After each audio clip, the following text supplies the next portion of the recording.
The century-old urge of government to make laws, rules and regulations has taken a battering today in the very place where they make laws, rules and regulations. Business and government leaders have held a summit in Parliament House. They've decided it's time to clear out what Julia Gillard calls the undergrowth of red tape, a scourge that corporate Australia says is choking the economy. Here's Chief Political Correspondent Mark Simpkin. This is the huge end of town.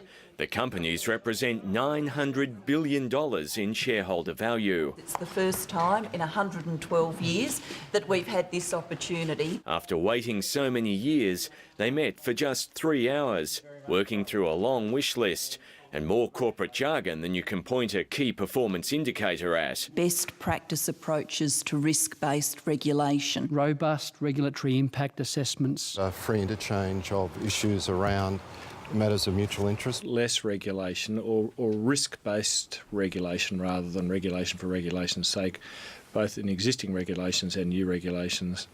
In other, fewer words, the meeting agreed to slash red tape and green tape.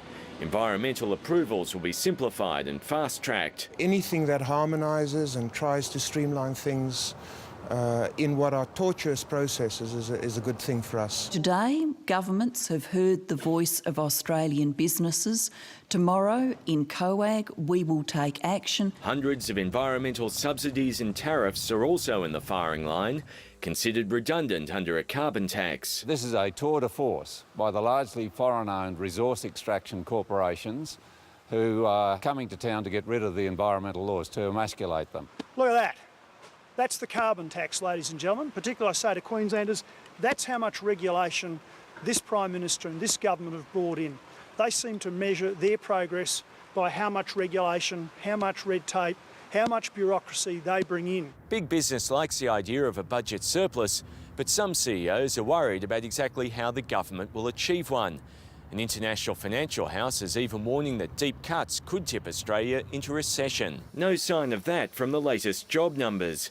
The unemployment rate held steady in March as the labour market added 44,000 jobs, many more than predicted. The Australian economy in the last month has created a third of the jobs created in the total US economy. Business has spoken.